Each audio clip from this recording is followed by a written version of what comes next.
Make your bed. Little things that can change your life. And maybe the world. By William H. McRaven, U.S. Navy retired. Chapter 1. Start your day with a task completed. If you want to change the world, start off by making your bed. The barracks at Basic SEAL Training is a nondescript 3-story building. Located on the beach at Coronado, California, just 100 yards from the Pacific Ocean. There is no air conditioning in the building, and at night, with the windows open, you can hear the tide roll in and the surf pounding against the sand. Rooms in the barracks are Spartan. In the officers' room, where I berthed with 3 other classmates, there were 4 beds, a closet to hang your uniforms, and nothing else. Those mornings that I stayed in the barracks, I would roll out of my Navy rack and immediately begin the process of making my bed. It was the first task of the day. A day that I knew would be filled with uniform inspections, long swims, longer runs, obstacle courses, and constant harassment from the SEAL instructors. "Attention," shouted the class leader, Lieutenant Junior Grade Dan L. Stewart, as the instructor entered the room. Standing at the foot of the bed, I snapped my heels together and stood up straight as a chief petty officer approached my position. The instructor, stern and expressionless, began the inspection by checking the starch in my green uniform hat to ensure the 8-sided cover was crisp and correctly blocked. Moving from top to bottom, his eyes looked over every inch of my uniform. Were the creases in the blouse and trousers aligned? Was the brass on the belt shined to a mirror-like radiance? Were my boots polished bright enough so he could see his fingers in their reflection? Satisfied that I met the high standards expected of a SEAL trainee, he moved to inspect the bed. The bed was as simple as the room, nothing but a steel frame and a single mattress. A bottom sheet covered the mattress, and over that was a top sheet. A gray wool blanket tucked tightly under the mattress provided warmth from the cool San Diego evenings. A second blanket was expertly folded into a rectangle at the foot of the bed. A single pillow, made by the lighthouse for the blind, was centered at the top of the bed and intersected at a 90-degree angle with the blanket at the bottom. This was the standard. Any deviation from this exacting requirement would be cause for me to hit the surf and then roll around on the beach until I was covered head to toe with wet sand referred to as a sugar cookie. Standing motionless, I could see the instructor out of the corner of my eye.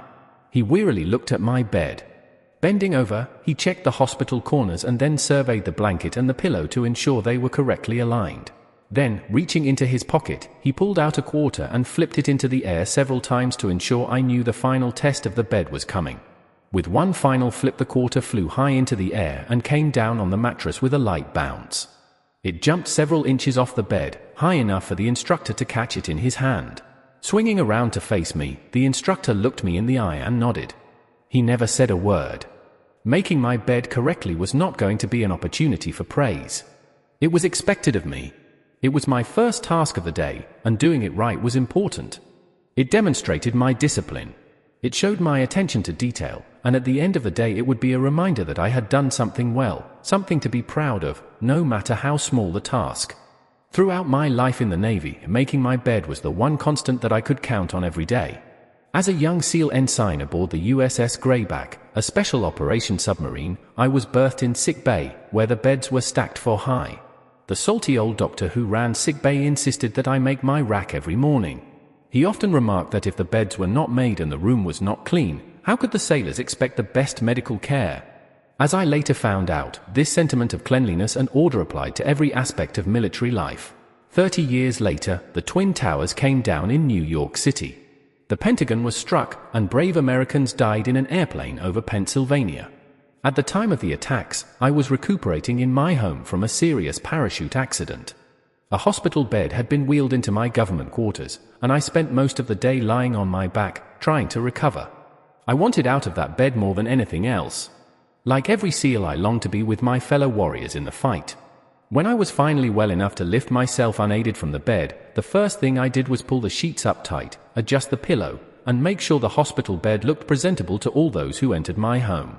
It was my way of showing that I had conquered the injury and was moving forward with my life. Within 4 weeks of 9/11, I was transferred to the White House, where I spent the next 2 years in the newly formed Office of Combating Terrorism. By October 2003, I was in Iraq at our makeshift headquarters on the Baghdad airfield. For the first few months we slept on army cots. Nevertheless, I would wake every morning, roll up my sleeping bag, place the pillow at the head of the cot, and get ready for the day. In December 2003, US forces captured Saddam Hussein.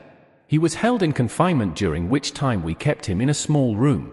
He also slept on an army cot, but with the luxury of sheets and a blanket. Once a day I would visit Saddam to ensure my soldiers were properly caring for him. I noticed, with some sense of amusement, that Saddam did not make his bed. The covers were always crumpled at the foot of his cot, and he rarely seemed inclined to straighten them. During the ensuing 10 years, I had the honor of working with some of the finest men and women this nation has ever produced, from generals to privates, from admirals to seaman recruits, from ambassadors to clerk typists. The Americans who deployed overseas in support of the war effort came willingly, sacrificing much to protect this great nation. They all understood that life is hard and that sometimes there is little you can do to affect the outcome of your day. In battle, soldiers die, families grieve, your days are long and filled with anxious moments. You search for something that can give you solace, that can motivate you to begin your day, that can be a sense of pride in an oftentimes ugly world. But it is not just combat. It is daily life that needs this same sense of structure. Nothing can replace the strength and comfort of one's faith, but sometimes the simple act of making your bed can give you the lift you need to start your day and provide you the satisfaction to end it right. If you want to change your life and maybe the world, start off by making your bed. Chapter 2. You can't go it alone. Find someone to help you paddle. I learned early on in SEAL training the value of teamwork, the need to rely on someone else to help you through the difficult tasks. For those of us who were tadpoles hoping to become Navy frogmen, a 10-foot rubber raft was used to teach us this vital lesson. Everywhere we went during the first phase of SEAL training, we were required to carry the raft. We placed it on our heads as we ran from the barracks, across the highway, to the chow hall. We carried it in a low slung position as we ran up and down the Coronado sand dunes. We paddled the boat endlessly from north to south along the coastline and through the pounding surf, 7 men, all working together to get the rubber boat to its final destination. But we learned something else on our journey with the raft. Occasionally, one of the boat crew members was sick or injured, unable to give it 100%. I often found myself exhausted from the training day, or down with a cold or the flu. On those days, the other members picked up the slack. They paddled harder. They dug deeper. They gave me their rations for extra strength. And when the time came, later in training, I returned the favor. The small rubber boat made us realize that no man could make it through training alone. No SEAL could make it through combat alone, and by extension you needed people in your life to help you through the difficult times. Never was the need for help more apparent to me than 25 years later, when I commanded all the SEALs on the West Coast. I was the Commodore of Naval Special Warfare Group ONE in Coronado. A Navy captain, I had by now spent the past several decades leading SEALs around the world. I was out for a routine parachute jump when things went terribly wrong. We were in a C-130 Hercules aircraft climbing to 12,000 feet, preparing for the jump. Looking out the back of the aircraft, we could see a beautiful California day. Not a cloud in the sky. The Pacific Ocean was calm, and from this altitude you could see the border of Mexico just a few miles away. The jump master yelled at stand by. Now on the edge of the ramp, I could see straight down to the ground. The jump master looked me in the eye, smiled, and shouted, "Go, go, go." I dove out of the aircraft, arms fully extended and legs tucked slightly behind my back. The prop blast from the aircraft sent me tilting forward until my arms caught air and I leveled out. I quickly checked my altimeter, made sure I wasn't spinning, and then looked around me to ensure no jumper was too close to me. 20 seconds later I had fallen to the full altitude of 5,500 feet.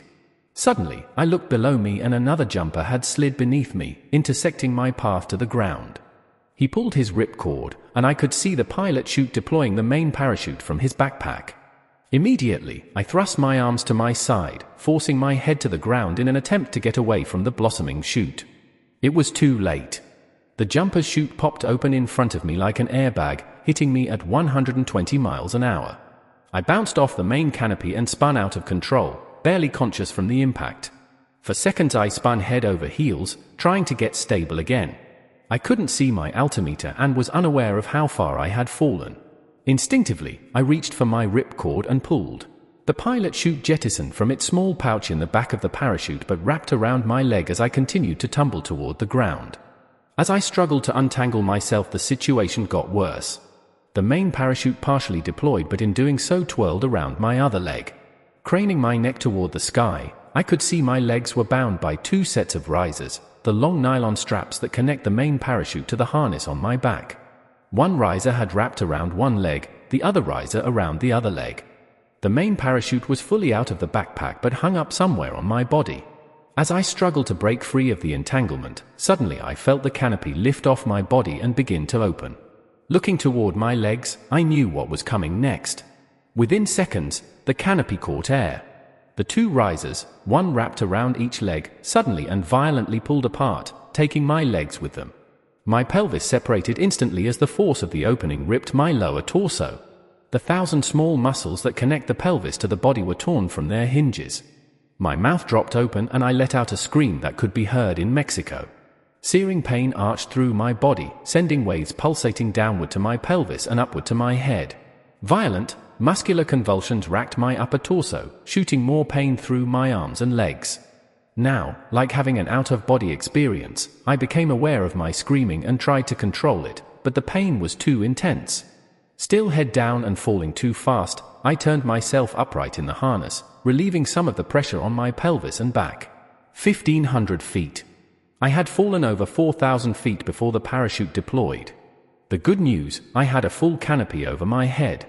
The bad news, I was broken apart by the impact of the opening. I landed over 2 miles from the drop zone. Within a few minutes the drop zone crew and an ambulance arrived. I was taken to the trauma hospital in downtown San Diego. By the next day I was out of surgery. The accident had ripped my pelvis apart by almost 5 inches. The muscles in my stomach had become detached from the pelvic bone and the muscles in my back and legs were severely damaged from the opening shock. I had a large titanium plate screwed into my pelvis and a long scapular screw drilled into my backside for stability. This seemed like the end of my career. To be an effective SEAL you had to be physically fit. My rehabilitation was going to take months, maybe years, and the Navy was required to conduct a medical evaluation to determine if I was fit for duty. I left the hospital 7 days later but remained bedridden at my home for the next 2 months. All my life I had the feeling I was invincible. I believed that my innate athletic abilities could get me out of most perilous situations. And, up to this point, I had been right. Many times during my career I had encountered life-threatening incidents, mid-air collisions in another parachute, uncontrolled descent in a minisub, nearly falling hundreds of feet off an oil rig, getting trapped beneath a sinking boat, demolition that exploded prematurely, and countless more incidents where a split second decided the fate between living and dying. Each time I had somehow managed to make the right decision, and each time I was physically fit enough to overcome the challenge before me. Not this time. Now, lying in bed, all I felt was self-pity. But that would not last for long. My wife, Georgianne, had been given nursing duties. She cleaned my wounds, gave me the required daily shots, and changed my bedpan. But most importantly, she reminded me of who I was. I had never given up on anything in my life and she assured me that I was not going to start now. She refused to let me feel sorry for myself. It was the kind of tough love that I needed, and as the days went by, I got better. My friends came by the house, called constantly, and helped with whatever they could. My boss, Admiral Eric Olson, somehow found a way around the policy that required the Navy to conduct a medical evaluation of my ability to continue to serve as a SEAL. His support for me likely saved my career. During my time in the SEAL teams I had numerous setbacks, and in each case, someone came forward to help me, someone who had faith in my abilities, someone who saw potential in me where others might not, someone who risked their own reputation to advance my career. I have never forgotten those people, and I know that anything I achieved in my life was a result of others who have helped me along the way. None of us are immune from life's tragic moments. Like the small rubber boat we had in basic SEAL training, it takes a team of good people to get you to your destination in life. You cannot paddle the boat alone. Find someone to share your life with. Make as many friends as possible, and never forget that your success depends on others. Chapter 3. Only the size of your heart matters. Measure a person by the size of their heart. I ran to the beach with my black, rubber flippers tucked underneath my right arm and my mask in my left hand. Coming to parade rest, I anchored the flippers in the soft sand, leaning them against each other to form a teepee. Standing to my right and left were other students.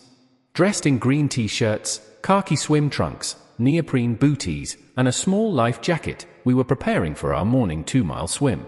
The life jacket was a small, rubberized bladder that inflated only when you pulled the handle. Among the students, it was considered shameful if you had to use your life jacket. Still, the SEAL instructors were required to inspect every life jacket before each swim. This inspection also gave the instructors an opportunity for more harassment. The surf off Coronado that day was about 8 feet high. The waves were coming in lines of 3, plunging with a roaring sound that made each student's heart beat a bit faster. As the instructor slowly moved down the line, he came to the man directly to my right. The student, a seaman recruit and brand new to the Navy, was about 5'4" in height. The SEAL instructor, a highly decorated Vietnam vet, was well above 6'2" and towered over the smaller man. After inspecting the student's life jacket, the instructor looked over his left shoulder toward the pounding surf and then reached down and grabbed the student's flippers. Holding them close to the young sailor's face, he said quietly, "Do you really want to be a frogman?" The sailor stood up straight, with a look of defiance in his eyes. "Yes, instructor, I do," he shouted. "You're a tiny little man," the instructor said, waving the flippers in his face. "Those waves out there could break you in half." He paused and glanced toward the ocean. "You should think about quitting now before you get hurt." Even out of the corner of my eye I could see the student's jaw begin to tighten. "I won't quit," the sailor replied, drawing out each word. Then the instructor leaned in and whispered something in the student's ear. I couldn't make out the words over the breaking waves. After all the trainees were inspected, the instructors ordered us into the water, and we began our swim. An hour later, I crawled out of the surf zone, and standing on the beach was the young seaman recruit. He had finished the swim near the head of the class. Later that day, I pulled him aside and asked what the basic underwater instructor had whispered to him. He smiled and said proudly, "Prove me wrong." SEAL training was always about proving something. Proving that size didn't matter. Proving that the color of your skin wasn't important. Proving that money didn't make you better. Proving that determination and grit were always more important than talent. I was fortunate to learn that lesson a year before training began. As I boarded the city bus in downtown San Diego, I was excited about the prospect of visiting the basic SEAL training facility across the bay in Coronado. I was a first-class midshipman attending my summer cruise as part of the Naval Reserve Officers Training Corps (ROTC) program. As a first-class midshipman, I was between my junior and senior years in college, and if all went well, I hoped to be commissioned the following summer and head off to SEAL training. It was the middle of the week, and I had received permission from my ROTC instructor to deviate from the planned training aboard one of the ships in port and make my way to Coronado. I got off the bus outside the famed Hotel del Coronado and walked about a mile down the road to the beach side of the Naval Amphibious Base. I passed by several Korean War vintage buildings that housed underwater demolition teams 11 and 12. Outside the one-story rambling brick building was a large wooden sign depicting Freddy the Frog, a large green web-footed amphibian carrying a stick of TNT and smoking a cigar. This was the home of the West Coast Frogmen, those intrepid mask and fin warriors whose military ancestors had cleared the beaches of Iwo Jima, Tarawa, Guam, and Incheon. My heart began to beat a little faster. This was exactly where I wanted to be in a year. As I passed the underwater demolition teams, the next building belonged to SEAL Team 1, at the time a new breed of jungle fighters who had earned their reputation in Vietnam as some of the toughest men in the military. Another large wooden sign showed Sammy the SEAL, a dagger in one hand and a dark cloak wrapped around his shoulders. As I would later learn, the frogmen and the SEALs were one and the same.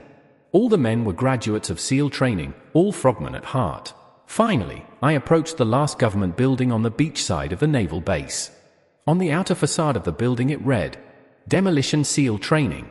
Standing outside the main entrance were 2 SEAL instructors surrounded by some young high school Sea Cadets. The 2 SEALs towered over the high school students. Senior Chief Petty Officer Dick Ray stood 6'3" with broad shoulders, a thin waist, a deep tan, and a dark pencil-thin mustache. He was everything I expected a SEAL to look like. Standing next to him was Chief Petty Officer Gene Wentz. Well over 6 feet, Wentz was built like a linebacker, with imposing biceps and a steely-eyed glare that cautioned everyone not to get too close. The Sea Cadets were ushered into the building. With some trepidation, I followed them and stopped at the front desk. I told the young sailor manning the desk my story. I was a midshipman from the University of Texas and hoped to talk with someone about SEAL training. The sailor left his desk momentarily, returning to inform me that the first phase officer, Lieutenant Doug Huth, would be glad to talk with me in a few minutes. As I waited to be called into Lieutenant Huth's office, I slowly walked up and down the hall, looking at the pictures that adorned the walls. They were photos of SEALs in Vietnam, guys rising out of the waist-deep mud along the Mekong Delta. Pictures of camouflaged SEAL platoons returning from a night mission. Men loaded with automatic weapons and bandoliers of ammunition boarding a swift boat heading into the jungle. Down the long hall I saw another man looking at the photos. A civilian by his attire, he was slightly built, almost frail, and a mop of dark hair hung beetle-like over his ears. He seemed to be staring in awe at the incredible warriors whose actions were portrayed in the photos. In my mind, I wondered if he thought he had what it took to be a Navy SEAL. Looking at those pictures, did he really think he was tough enough to endure the training? Did he think his small frame could carry a heavy rucksack and 1,000 rounds of ammunition? Hadn't he seen the 2 SEAL instructors who were just at the front door? Massive men who clearly had the right stuff? I felt a pang of sorrow that someone had misled this fellow, maybe encouraged him to leave his comfortable life as a civilian and try SEAL training. A few minutes later, the sailor from the front desk calmly walked down the corridor and escorted me to Lieutenant Huth's office. Doug Huth was also a recruiting poster for the SEALs, tall, muscular, with brown, wavy hair. He looked very sharp in his navy khaki uniform. I sat in a chair across from Huth's desk, and we talked about SEAL training and the demands of the program. Huth told me about his experience in Vietnam, and what life would be like in the teams if I graduated from SEAL training. Out of the corner of my eye, I could see the thin man in civilian clothes as he continued to gaze at the photos on the wall. Like me, he must have been waiting to see Lieutenant Huth in hopes of learning more about SEAL training. It made me feel good about myself knowing that I was clearly stronger and more prepared than another man who thought he could survive the rigors of being a SEAL. In the middle of our conversation, Lieutenant Huth suddenly stopped talking, looked up from his desk, and yelled to the man in the hall. I stood up as Huth motioned the thin man to come into his office. "Bill, this is Tommy Norris," he said, giving the thin man a big bear hug. Tommy was the last SEAL Medal of Honor recipient from Vietnam, Huth added.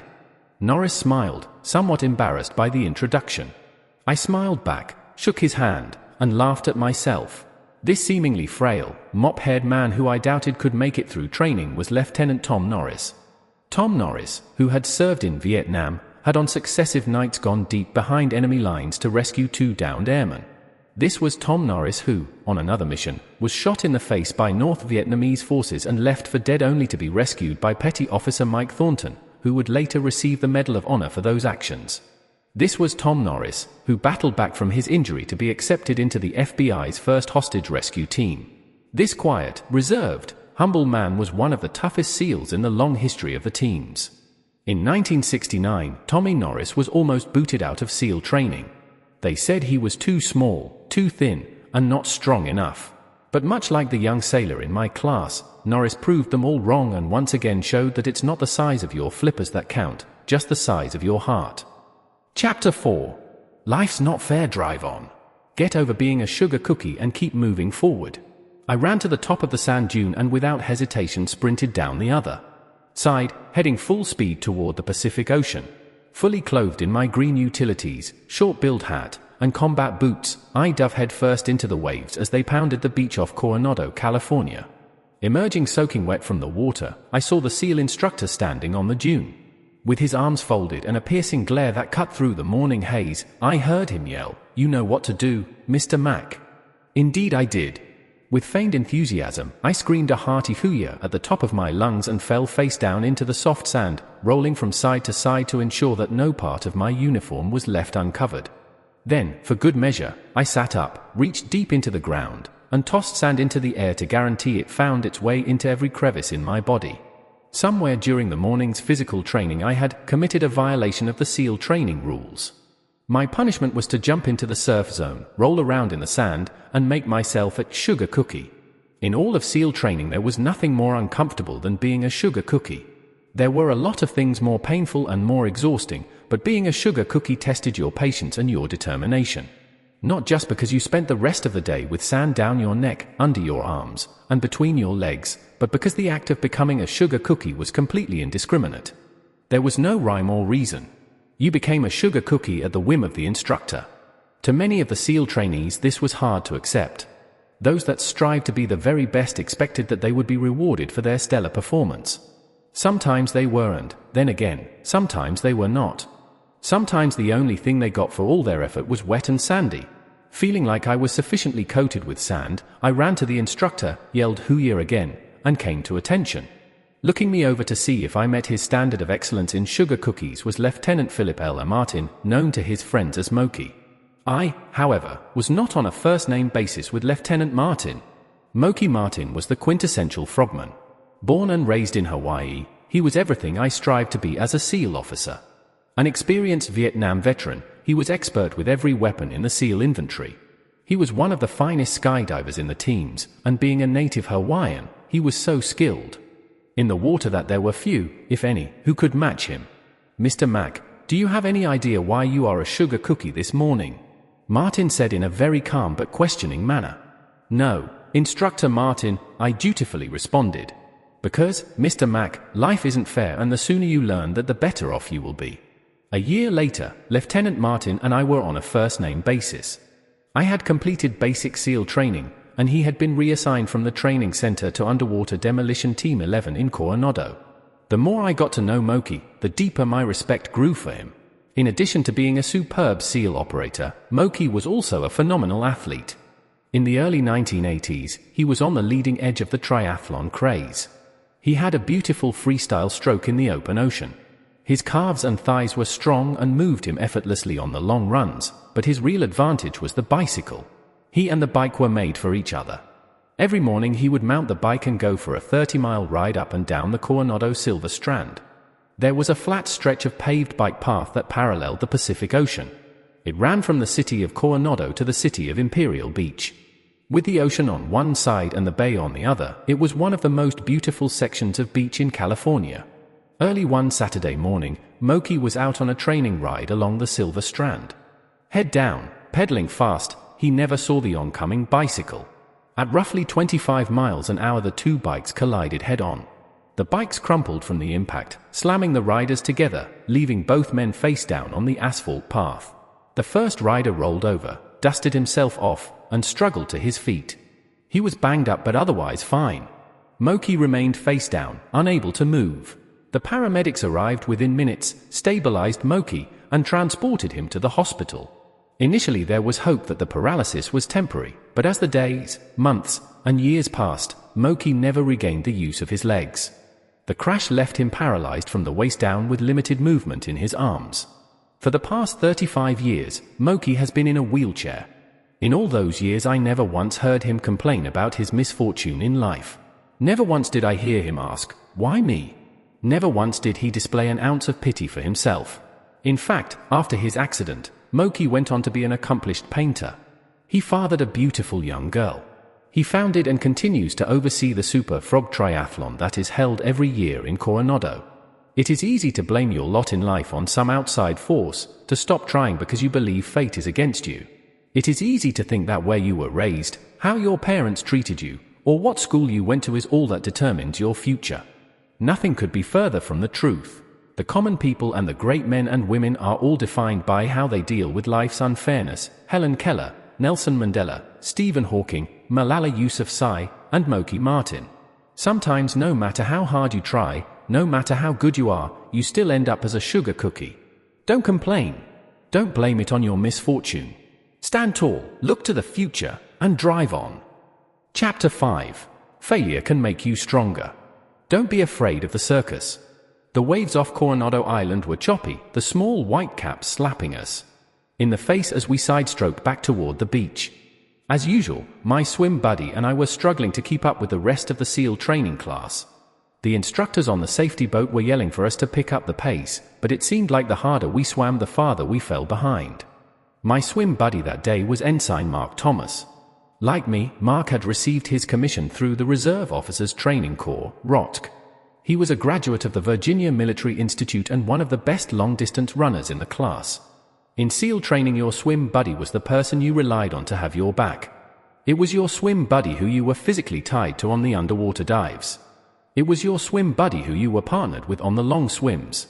Your swim buddy helped you study, kept you motivated, and became your closest ally throughout training. And, as swim buddies, if one of you failed an event, both of you suffered the consequences. It was the instructor's way of reinforcing the importance of teamwork.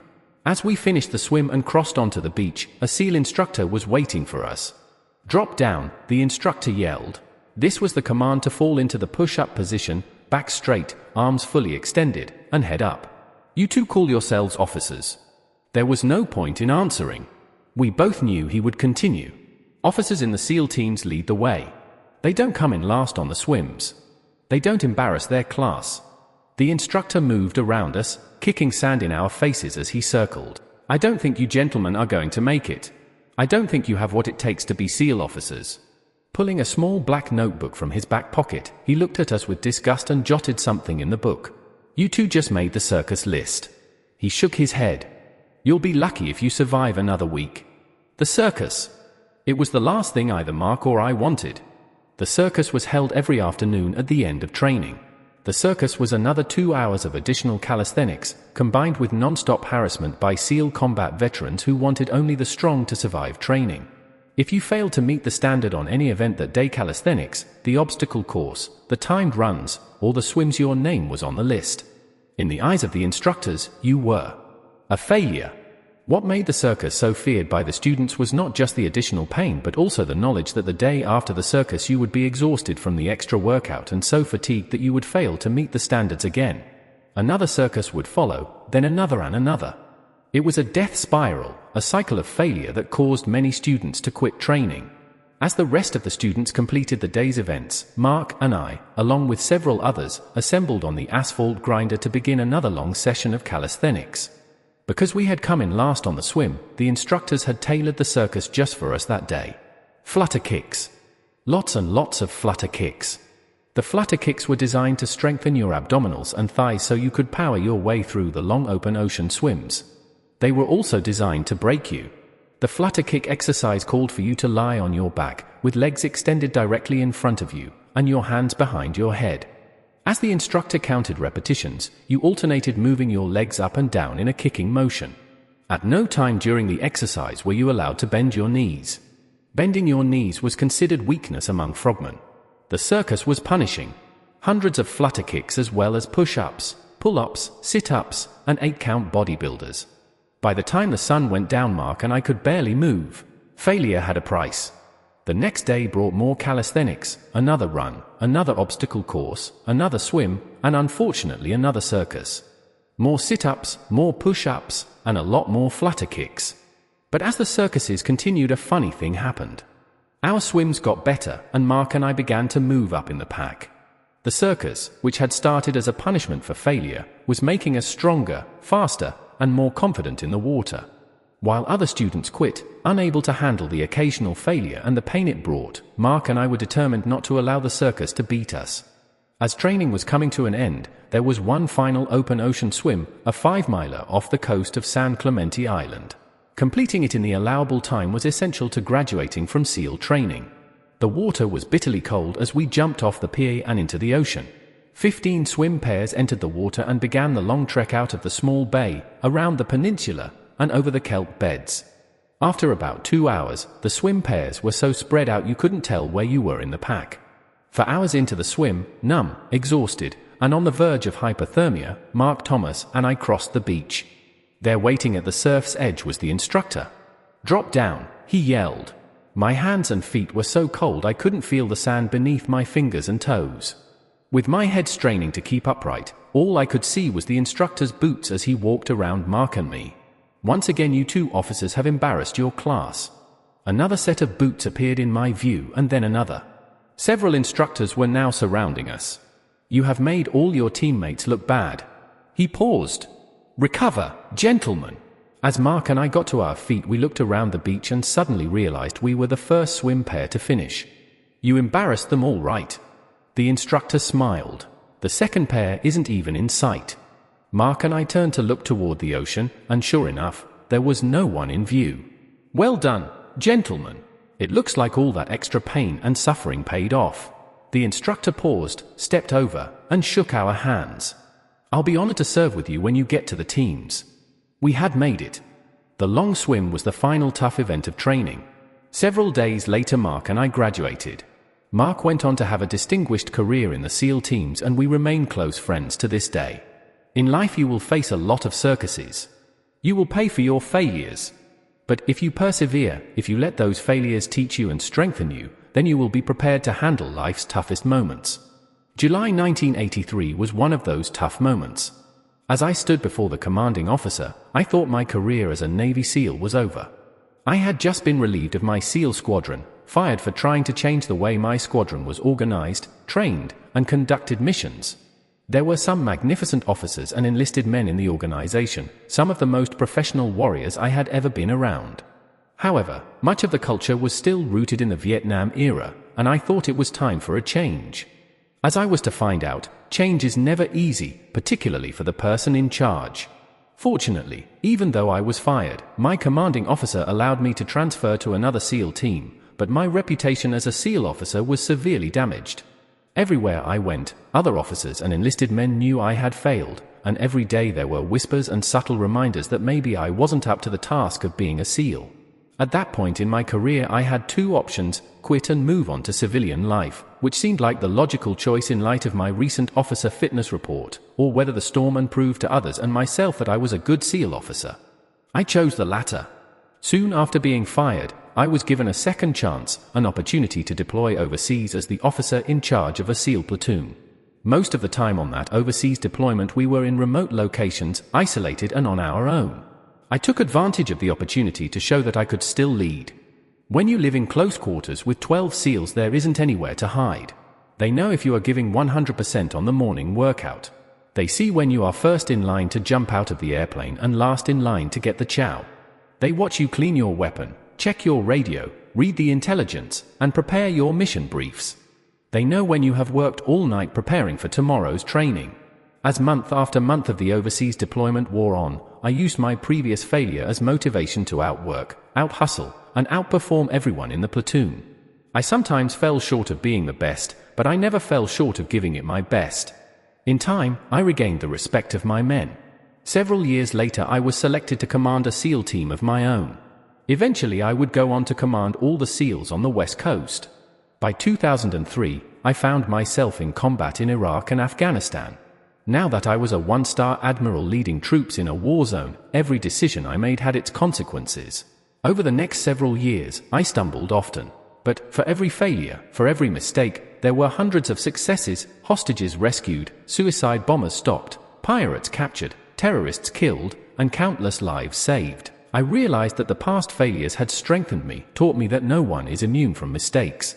True leaders must learn from their failures, use the lessons to motivate themselves, and not be afraid to try again or make the next tough decision. You can't avoid the circus.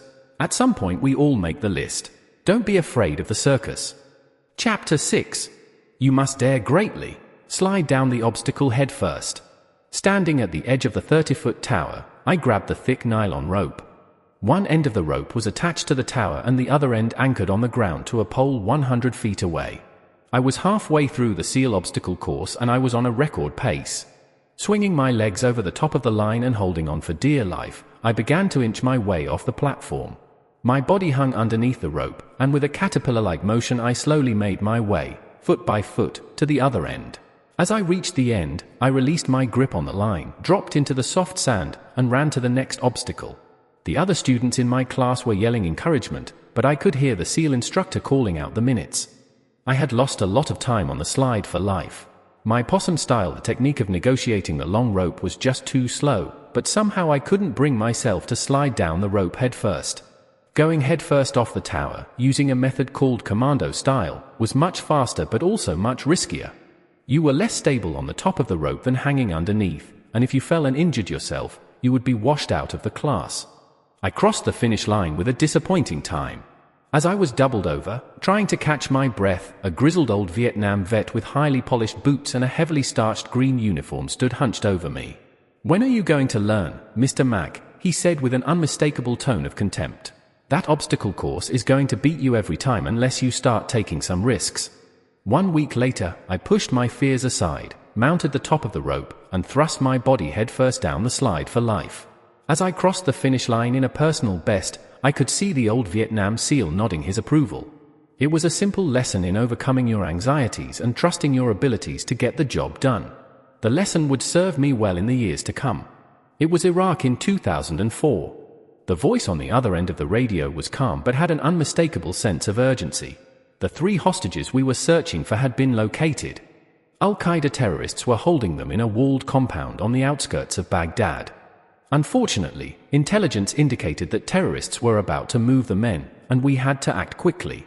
The Army Lieutenant Colonel in charge of the rescue mission informed me that they would have to conduct a dangerous daylight raid. To make matters worse, the only way to be successful was to land 3 Black Hawk helicopters, carrying the assault force, into the middle of the small compound.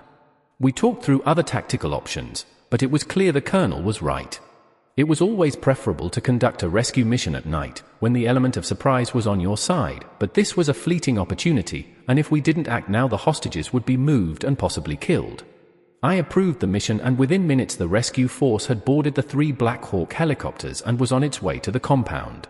High above the Black Hawks, another helicopter was providing video surveillance back to my headquarters. I watched in silence as the 3 helicopters skimmed across the desert, just a few feet above the ground to hide their approach. Inside the open courtyard, I could see one man, armed with an automatic weapon, moving in and out of the building, seemingly preparing to leave. The halos were 5 minutes out, and all I could do from my headquarters was listen to the internal communications as the rescue force made final preparations. This was not the first hostage rescue I had overseen, nor would it be the last, but it was clearly the most daring, in light of the need to gain surprise by landing inside the compound. While the pilots from the Army Aviation Unit were the best in the world, this was still a high-risk mission. 3 helicopters, with blades extending beyond 60 feet, were going to land in a space with only inches to spare. Adding to the level of difficulty was an 8-foot-high brick wall that surrounded the compound, forcing the pilots to dramatically alter their approach angle. It was going to be a hard landing, and over the radio I could hear the rescue force preparing for impact. From the overhead surveillance, I could see the helicopter's final approach. The first aircraft flew flat and level, and then as it crossed over the wall the halo flared upward, settling into the tiny courtyard. Immediately the rescue force exited the Black Hawk and began surging into the building. The second halo, right on the tail of the first, landed within a few feet of his companion. Dirt from the downwash of the helicopters caused a cloud of dust to encircle the landing area. As the third halo approached the compound, a giant plume of dust temporarily blinded the pilot. The front of the third halo inched over the wall, but the rear wheel clipped the 8-foot-high barricade, throwing bricks everywhere. With no room to spare, the pilot forced the halo to the ground with a thud, but everyone inside was unharmed. Minutes later, I received word that all the hostages were safe. Within 30 minutes the rescue force and the freed men were on their way back to safety. The gamble had paid off. Over the course of the next decade I would come to realize that assuming risk was typical of our special operations forces. They always pushed the limits of themselves and their machines in order to be successful. In many ways this is what set them apart from everyone else. However, contrary to what outsiders saw, the risk was usually calculated, thoughtful, and well planned. Even if it was spontaneous, the operators knew their limits but believed in themselves enough to try. Throughout my career, I always had great respect for the British Special Air Service, the famed SAS. The SAS motto was "Who dares wins." The motto was so widely admired that even moments before the Bin Laden raid, my Command Sergeant Major, Chris Farris, quoted it to the SEALs preparing for the mission. To me the motto was more than about how the British Special Forces operated as a unit, it was about how each of us should approach our lives. Life is a struggle and the potential for failure is ever present, but those who live in fear of failure, or hardship, or embarrassment will never achieve their potential. Without pushing your limits, without occasionally sliding down the rope headfirst, without daring greatly, you will never know what is truly possible in your life. Chapter 7. Stand up to the bullies. Don't back down from the sharks. The water off San Clemente Island was choppy and cold as we began our 4-mile night swim. Ensign Mark Thomas was matching my side strokes 1 for 1. With nothing but a loose-fitting wetsuit top, a mask, and a pair of fins, we swam hard against the current that was pushing southward around the small peninsula. The lights of the naval base from which we had started began to fade as we made our way out into the open ocean. Within an hour we were about a mile off the beach and seemingly all alone in the water. Whatever swimmers were around us were cloaked in darkness. I could see Mark's eyes through the glass in his face mask. His expression must have mirrored mine. We both knew that the waters off San Clemente were filled with sharks.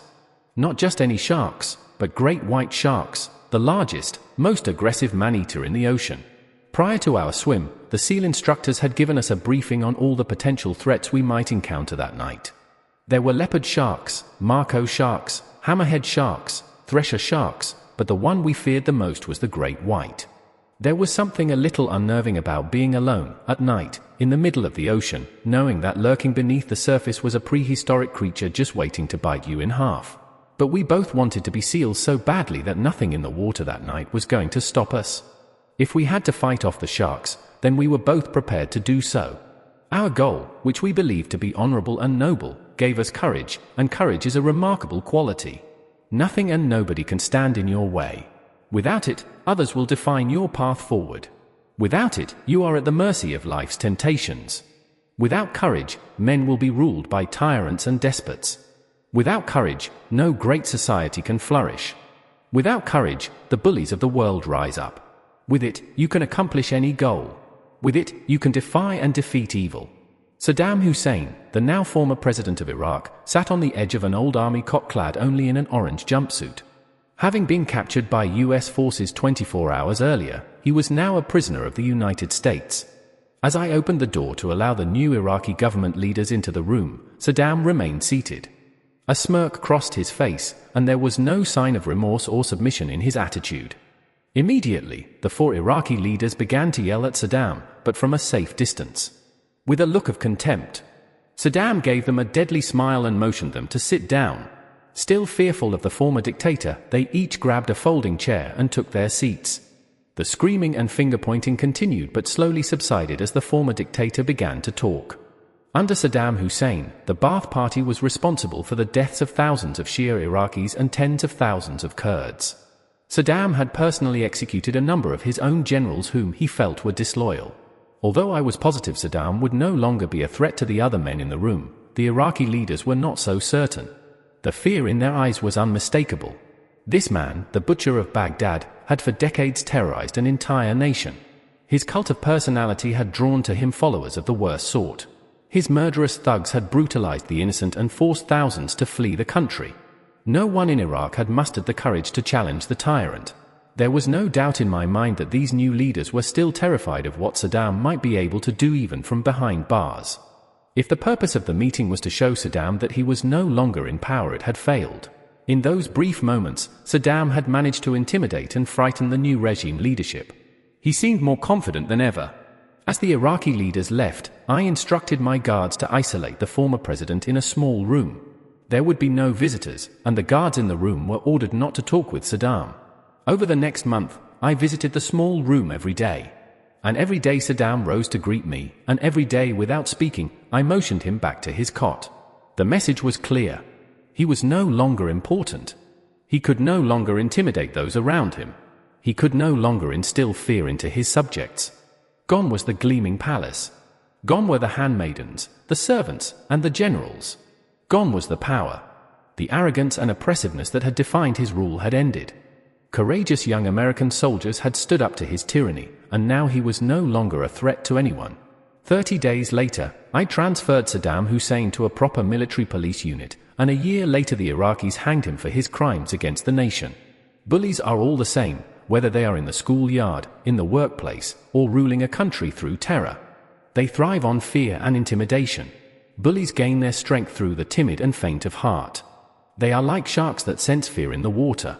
They will circle to see if their prey is struggling. They will probe to see if their victim is weak. If you don't find the courage to stand your ground, they will strike. In life, to achieve your goals, to complete the night swim, you will have to be men and women of great courage. That courage is within all of us. Dig deep, and you will find it in abundance. Chapter 8. Rise to the occasion. Be your very best in the darkest moments. I stood on the small sandy spit of land, looking across the bay at the line of warships that were moored at 32nd Street Naval Base. In between the ships and our starting point was a small vessel anchored in San Diego Bay that would be this evening's target. Our training class had spent the last several months learning to dive the basic scuba and the more advanced, bubbleless, Emerson closed-circuit diving rig. Tonight was the culmination of dive phase, the most technically difficult part of basic SEAL training. Our objective was to swim the 2,000 meters underwater from the starting point across the bay to the anchored vessel. Once underneath the ship, we were to place our practice limpet mine on the keel and then, without being detected, return to the beach. The Emerson diving apparatus was morbidly referred to as the death rig. It was known to malfunction occasionally, and according to SEAL folklore, a number of trainees had died over the years using the Emerson. At night, the visibility in San Diego Bay was so bad that you couldn't see your hand in front of your face. All you had was a small green chemical light to illuminate your underwater compass. To make matters worse, the fog was rolling in. The haze hung low over the bay, making it difficult to take an initial compass bearing on our target. If you missed the target, you would find yourself in the shipping channel, never a good place to be when a Navy destroyer was pulling into port. The SEAL instructors paced back and forth in front of the 25 pairs of divers preparing for the night's dive. The instructors seemed as nervous as we were. They knew that this training event had the highest potential for someone to get hurt or die. The chief petty officer in charge of the event summoned all the divers into a small circle. "Gentlemen," he said, "tonight we find out which of you sailors really want to be frogmen." He paused for effect. "It's cold and dark out there. It will be darker under the ship. So dark that you can get disoriented. So dark that if you get separated from your swim buddy, he will not be able to find you." The fog was now closing in around us and the mist encircled even the spit of land on which we stood. "Tonight, you will have to be your very best. You must rise above your fears, your doubts, and your fatigue. No matter how dark it gets, you must complete the mission. This is what separates you from everyone else." Somehow those words stayed with me for the next 30 years. As I watched the fog encircle the airfield at Bagram Air Base in Afghanistan, another dark moment was unfolding in front of me. A massive CA-17 aircraft was parked on the tarmac, its ramp lowered, standing by to receive the remains of a fallen warrior. This was a ramp ceremony. It was one of the most solemn and yet unquestionably inspiring aspects of the wars in Iraq and Afghanistan. It was America at its finest. Every man, every woman, regardless of their background, regardless of how heroic their final moments, was treated with incredible dignity and honor. It was our nation's way of recognizing their sacrifice. It was our last salute, our final thanks, and a prayer to send them on their way home. Extending out from the ramp were two parallel lines of soldiers. Standing at parade rest, they formed the honor guard. Off to the right of the airplane was a small three-piece band softly playing "The Amazing Grace." A few others, myself included, were gathered to the left, and all along hangar row stood hundreds of other soldiers, sailors, airmen, marines, civilians, and our allies. They had all come to pay their last respects.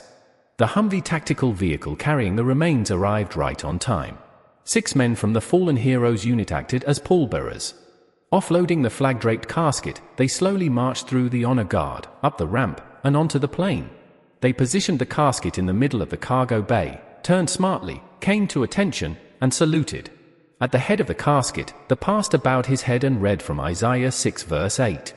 "And I heard the voice of the Lord saying, Whom shall I send and who will go for us? And I said, Here I am. Send me." As a taps was played, tears rolled down the soldiers' faces. There was no attempt to hide their pain. As the pallbearers departed, those lined up outside came through one by one, saluting, and kneeling by the casket for one last thought. The CA-17 would depart later that morning, refueling along the way and arriving at Dover Air Force Base. There, another honor guard, along with the family of the fallen soldier, would meet the casket and escort it home. There is no darker moment in life than losing someone you love, and yet I watch time and again as families, as military units, as towns, as cities, and as a nation, how we came together to be our best during those tragic times. When a seasoned Army special operator was killed in Iraq, his twin brother stood tall, comforting the soldiers' friends, holding the family together, and ensuring that his lost brother would be proud of his strength in this time of need. When a fallen ranger was returned home to his base in Savannah, Georgia, his entire unit, dressed in their finest uniforms, marched from the church to the ranger's favorite bar on River Street. All along the route, the town of Savannah turned out. Firefighters, police officers, veterans, civilians from all walks of life were there to salute the young soldier who had died heroically in Afghanistan. When a CV-22 aircraft crashed in Afghanistan, killing the pilot and several crewmen, the airmen from the same unit came together, paid their respects, and flew the next day knowing that their fallen brothers would want them in the air, continuing the mission. When a helicopter crash took the lives of 25 special operators and 6 National Guard soldiers, the entire nation mourned but also took incredible pride in the courage, patriotism, and valor of the fallen warriors. At some point we will all confront a dark moment in life. If not the passing of a loved one, then something else that crushes your spirit and leaves you wondering about your future. In that dark moment, reach deep inside yourself and be your very best. Chapter 9. Give people hope. Start singing when you're up to your neck in mud. The night wind coming off the ocean was gusting to 20 miles an hour. There was no moon out, and an evening layer of low clouds obscured the stars. I was sitting in chest-deep mud, covered from head to toe with a layer of grime. My vision blurred by the caked-on clay. I could see only the outline of my fellow students lined up in the pit beside me. It was Wednesday of Hell Week, and my SEAL training class was down at the infamous Tijuana mudflats. Hell Week was the seminal event for the first phase of SEAL training. It was 6 days of no sleep and unrelenting harassment by the instructors. There were long runs, open ocean swims, obstacle courses, rope climbs, endless sessions of calisthenics, and constant paddling of the inflatable boat small IBS. The purpose of Hell Week was to eliminate the weak, those not tough enough to be SEALs. Statistically speaking, more students quit during Hell Week than at any other time in training, and the mudflats were the toughest part of the week. Located between South San Diego and Mexico, the mudflats were a low-lying area where drainage from San Diego created a large swath of deep, thick mud that had the consistency of wet clay. Earlier that afternoon, our class had paddled our rubber boats from Coronado down to the mudflats. Soon after arriving, we were ordered into the mud and began a series of races and individual competitions designed to keep us cold, wet, and miserable. The mud clung to every part of your body. It was so dense that moving through it exhausted you and tested your will to carry on. For hours the races continued. By the evening, we could barely move from the bone-chilling coldness and the fatigue. As the sun went down, the temperature dropped, the wind picked up, and everything seemed to get even harder. Morale was declining rapidly. It was only Wednesday, and we all knew that another 3 days of pain and exhaustion lay ahead. This was the moment of truth for a lot of the students. Shaking uncontrollably, with hands and feet swollen from non-stop use and skin so tender that even the slightest movement brought discomfort, our hope for completing the training was fading fast. Silhouetted against the distant lights of the city, a SEAL instructor walked purposefully to the edge of the mudflats. Sounding like an old friend, he softly talked into a bullhorn and offered comfort to the suffering trainees. We could join him and the other instructors by the fire, he said. He had hot coffee and chicken soup. We could relax until the sun came up. Get off our feet. Take it easy. I could sense that some of the students were ready to accept his offer. After all, how much longer could we survive in the mud? A warm fire, hot coffee, and chicken soup sure sounded good. But then came the catch. All he needed was for 5 of us to quit. Just 5 quitters and the rest of the class could have some relief from the pain. The student beside me started to move toward the instructor. I grabbed his arm and held him tight, but the urge to leave the mud was too great. He broke free of my grasp and began to lunge for dry ground. I could see the instructor smiling. He knew that once one man quit, others would follow. Suddenly, above the howl of the wind came a voice. Singing. It was tired and raspy, but loud enough to be heard by all. The lyrics were not meant for tender ears, but everyone knew the tune. One voice became 2 and 2 became 3, and then before long everyone was singing. The student rushing for the dry ground turned around and came back beside me. Looping his arm around mine, he began to sing as well. The instructor grabbed the bullhorn and shouted for the class to quit singing. No one did. He yelled at the class leader to get control of the trainees. The singing continued. With each threat from the instructor, the voices got louder, the class got stronger, and the will to continue on in the face of adversity became unbreakable. In the darkness, with the fire reflecting on the face of the instructor, I could see him smile. Once again, we had learned an important lesson: the power of one person to unite the group, the power of one person to inspire those around him, to give them hope. If that one person could sing while neck deep in mud, then so could we. If that one person could endure the freezing cold, then so could we. If that one person could hold on, then so could we. The large room at Dover Air Force Base was filled with grieving families, inconsolable children sobbing in their mothers' arms, parents holding hands hoping to gain strength from each other, and wives with a far-off look of disbelief. Just 5 days earlier, a helicopter carrying Navy SEALs and their Afghan Special Operations partners, and flown by Army aviators, had been shot down in Afghanistan. All 38 men on board were killed. It was the single greatest loss in the war on terror. In less than an hour, a large C-17 transport aircraft was scheduled to land at Dover, and the families of the fallen heroes would be escorted to the flight line to meet the flag-draped coffins. But as the families waited, the President of the United States, the Secretary of Defense, the service secretaries, and senior military leaders filed into the waiting room to pay their respects and give comfort where they could. I had attended dozens of services for fallen soldiers. It was never easy, and I often wondered whether my words of solace made any difference to those who lost loved ones, or whether the shock of their loss made everything I said incomprehensible. As my wife, Georgianne, and I began to talk with the families, I struggled with the right words. How could I truly empathize with their pain? How could I tell them that the sacrifice of their son, their husband, their father, their brother, their friend, was worth it? I did my best to console each one. I hugged them. I prayed with them. I tried to remain strong for them, but somehow I knew my words fell short. Then, as I knelt down beside an elderly woman, I noticed the family next to me talking with Marine Lieutenant General John Kelly, the military assistant to the Secretary of Defense. Kelly was tall, lean, with close-cropped gray hair and dressed in an immaculate Marine uniform. The family was gathered around him, and I could sense that his words of sympathy and encouragement in the face of this tragedy were having a profound effect on the grief-stricken parents and their children. He smiled and they smiled. He hugged and they hugged back. He reached out his hand and they grasped it tightly. After embracing the parents one last time and thanking the family for their sacrifice, Kelly moved on to the next group of heartbroken survivors. During the next hour, John Kelly touched almost every family in the room. More than any other visitor that day, Kelly's words resonated with every parent, every wife, every brother and sister, and every friend. His words were words of understanding. His were words of compassion, and above all, his were words of hope. Only John Kelly could have made a difference that day. Only John Kelly could have given them hope, because only John Kelly knew what it was like to lose a son in combat. Marine First Lieutenant Robert Kelly was killed in Afghanistan in 2010 while serving with the 3rd Battalion, 5th Marines. General Kelly and his family had struggled with the tragedy, just like the families at Dover that day. But the Kelly family had survived. They had endured through the pain, the heartache, and the inconsolable sense of loss. As I watched him that day, he also gave me strength. The truth is, when you lose a soldier, you grieve for the families, but you also fear that the same fate may someday befall you.